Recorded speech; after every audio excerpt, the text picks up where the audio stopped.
The story begins with a man named Max, who is a producer of adult films. Max had given opportunities to several actors and actresses to work in his films and had managed to captivate a large audience because he understood what people wanted and tailored his content accordingly. However, recently, Max had been producing relatively ordinary films and was now contemplating what new and unique content he could offer his audience.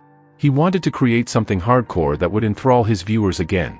To achieve this, Max started meeting various clients and was currently in discussions with Japanese producers. These Japanese agents showed Max numerous concepts, but none seemed exciting to him, as they all felt too ordinary. Max was seeking something truly innovative that could make his audience go crazy for his work once more. Determined to create something groundbreaking, Max decided to bring in a young, fresh actress to star in a hardcore film. He visited a colleague named Harold, who shared some intriguing information. Harold mentioned that he had detected unknown signals from a location in Malaysia through a device he had developed. These signals contained bizarre video frequencies. Although his system only managed to capture a few seconds of the video due to encryption, the footage revealed disturbing scenes. In the video, a group of people was severely tormenting a woman, not as part of an act, but seemingly real. The woman appeared to be tortured and injured, making the footage highly unsettling. When Max saw this footage, he realized that this intense, extreme content was precisely what his audience craved. He resolved to create a similar hardcore film. To proceed, Max needed a new cast and a compelling script, which he immediately began working on. The next day, Max conducted an interview with an artist named Rena. Alongside him was an actress named Nikki, who had accompanied him, and a prominent scientist named Aubrey, who joined the meeting. Instead of addressing the questions during the show, Max spent most of his time talking to Nikki, the actress, as he was naturally drawn to beautiful women. Rena, the host of the show, started asking Max several challenging questions. She pointed out that his films often portrayed extreme hardcore content, which could send a harmful message to society. She asked how Max could justify creating such content. Max calmly responded, explaining that his films were meant to show audiences what they shouldn't replicate in real life. By experiencing such content on screen, he argued, the likelihood of it occurring in reality decreased. Essentially, Max positioned his work as a form of social service that could have a positive impact. With this reasoning, he sidestepped Rena's tough question. Rena then turned to the scientist, Olin, for his opinion. However, instead of addressing the specific question, Olin started discussing the adult industry in a broad, unrelated manner, derailing the conversation. This led to the meeting concluding without any significant insights. Meanwhile, Max had managed to get Nikki's phone number, and they decided to meet again. Shortly after, Max's assistant, Harold, called him back with some startling updates. Harold revealed that the video footage he had analyzed earlier was not from Malaysia, as initially thought, but from a location in the USA. Moreover, the footage was being broadcast via the dark web, confirming that the events captured were not staged but actual incidents happening in real life. This revelation gave Max numerous ideas, which he began planning to implement. Later, Max invited Nikki to his house to spend time together. The two engaged in deep conversations, effectively turning their meeting into a date. During their time together, Nikki noticed a collection of videotapes in Max's house. Curious, she started checking them out and asked Max what they contained. Max explained that the tapes were his collection of hardcore adult films, featuring some of the most extreme content he had created. Nikki asked Max to play one of the censored tapes because she was curious to see the extreme content. Being the king of the industry, Max didn't hesitate and played the tape for her. Nikki watched the videos intently and, after some time, approached Max with a shocking request. She wanted him to demonstrate the kind of torture shown in the videos. Max, seizing the moment, agreed without hesitation. He began showing Nikki different ways of enduring and inflicting torture. Their shared fascination with such extremes brought them closer, and they formed an intimate bond. The next day, Max visited a woman named Masha, a fellow producer who worked on diverse films. Max inquired about a company called Videodrome, which was linked to the hardcore footage that Harold had discovered. Masha revealed that Videodrome was a secretive organization based in the USA. Unlike traditional productions, Videodrome didn't just stage acts of torture, they inflicted real harm on women, ultimately killing them. Everything was live and real, not simulated. Hearing this, Max was shocked, as he had assumed all along that it was merely acting. Masha began suspecting that Max intended to create a company like Videodrome, producing similar extreme torture content. However, Max was deeply conflicted by what he had learned. One night, while with Nikki, Max discovered that she was planning to join Videodrome. When Max tried to warn her, explaining how dangerous it was and that it involved real murders, Nikki dismissed his concerns. To prove her commitment, she burned herself with a lit cigarette, demonstrating her disregard for pain and her resolve to work with Videodrome. Nikki's behavior made it clear she had become unhinged, and Max began to see her as a psychotic individual. Realizing the gravity of the situation, Max informed Masha about Nikki's decision. Masha suggested Max speak with a man named Aubrey, who might provide insights into how Videodrome operated and how they carried out real-life murders. Desperate for answers, Max set out to meet Aubrey. He traveled to a location where many homeless people resided, seeking the truth about the dangerous organization. When Max went to learn more about Aubrey, he encountered a young woman named Binka, who turned out to be Aubrey's daughter. Binka took Max to her office, saying she had something important to share. She explained that her father rarely met people in person and preferred to handle important matters through video conferencing. This frustrated Max, who decided to leave without waiting to talk to Aubrey. As Max walked away, Binka smirked knowingly, as if she was certain he would return. Back at home, Max continued researching everything he could about Videodrome. He was deeply concerned about Nikki's safety, knowing that her decision to join such a dangerous organization could cost her life. Despite his complicated and illicit relationship with Nikki, he genuinely cared about her well-being.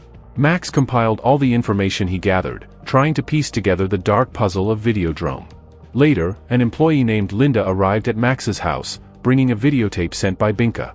Linda worked at Max's company but seemed intrigued by the shelves in Max's home, which were filled not with books but with an extensive collection of videotapes.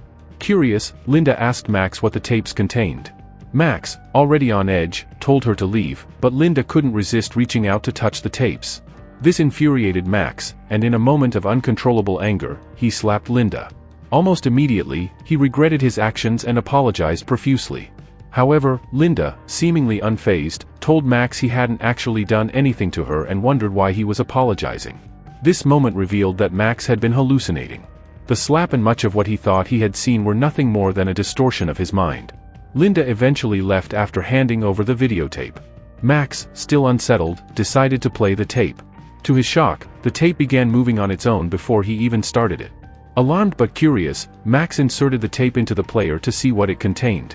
As Max played the videotape, it showed footage of the elderly man, Aubrey. In the video, Aubrey revealed that he had been diagnosed with a brain tumor, which caused him to experience vivid visions. He ominously warned Max that the same fate awaited him, suggesting that Max should gather as much information as he could while he still had clarity. The video then took a dark turn. It showed a woman approaching Aubrey and killing him. To Max's horror, the woman's face was revealed. It was Nikki. Just as this revelation hit, Nikki appeared to be speaking directly to Max from the television screen, asking him to kiss her. Max found himself drawn to the screen, leaning closer as the television began to morph into a strange, fleshy structure.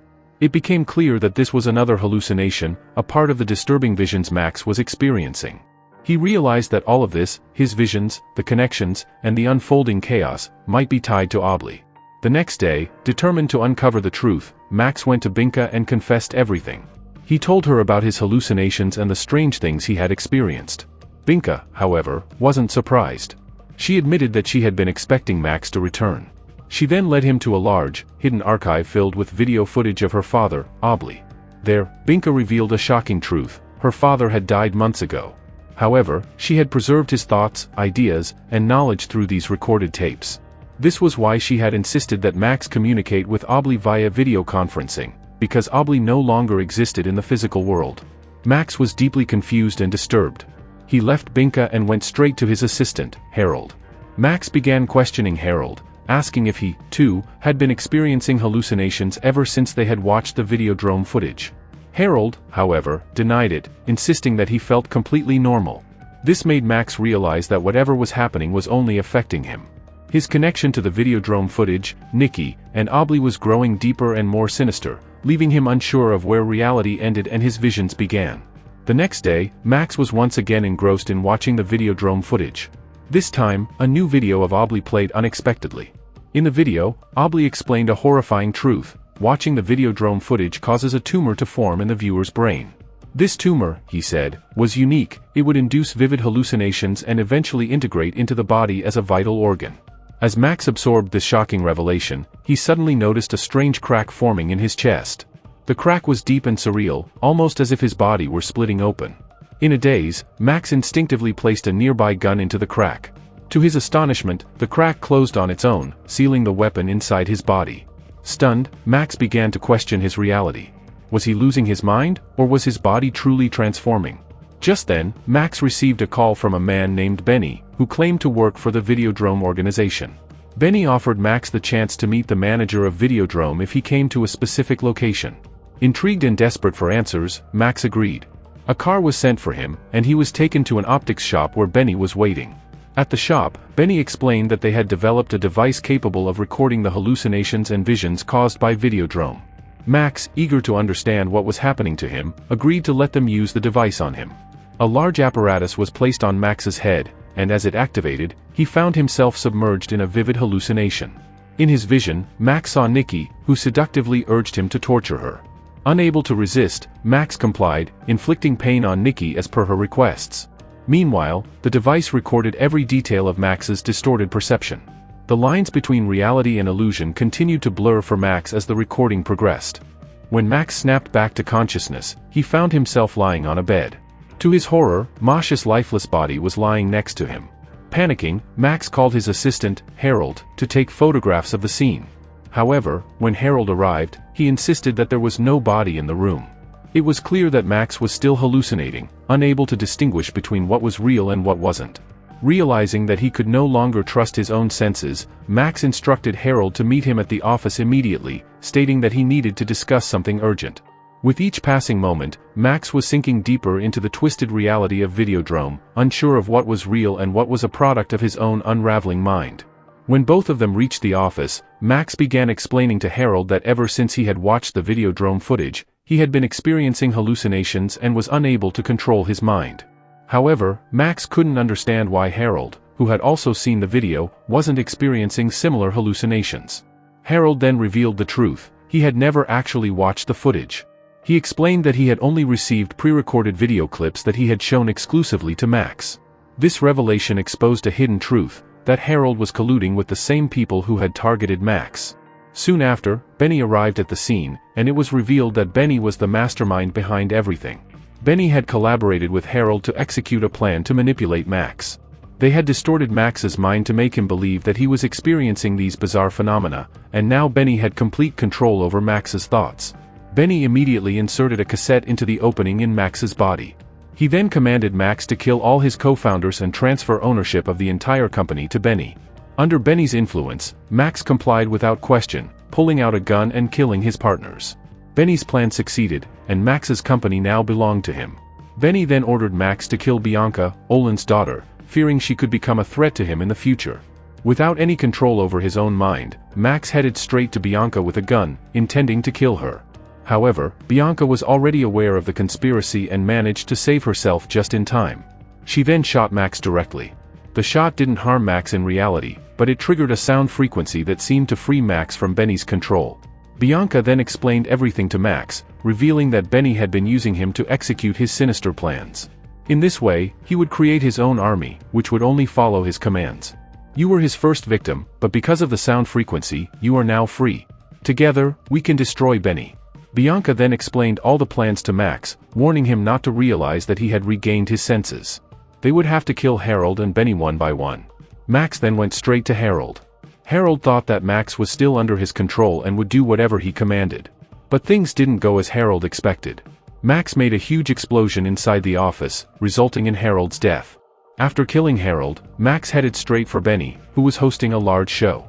Max showed no fear and, evading security, went up to the stage and shot Benny multiple times. Benny was killed, and Max left the scene. Max, now in a secluded area, sat down in a chamber. His mind was in extreme pain, and he was still hallucinating, unable to think clearly. Suddenly, Max saw images of Nikki on a broken TV screen. She was speaking to him, telling him that although he had eliminated the main members of Videodrome, he still hadn't destroyed Videodrome itself, which could grow even more dangerous in the future. Nikki explained that the only way to truly destroy Videodrome was for Max to kill himself. She showed him on the TV that Max was about to shoot himself. As he shot, the TV exploded. It was unclear whether someone was controlling Max or if he made the decision on his own. He lifted the gun, placed it against his head, and pulled the trigger. Max died a tragic and painful death. But upon closer inspection, it seems like Max made all these decisions on his own. He knew that with the tumor he had, Videodrome could continue, and people could be manipulated into doing evil deeds through hallucinations. Even though Max worked in the adult film industry and produced many films, he never intended harm. He was simply part of the entertainment industry. In the end, by sacrificing his life, Max prevented a massive conspiracy from unfolding. And this is where our story concludes.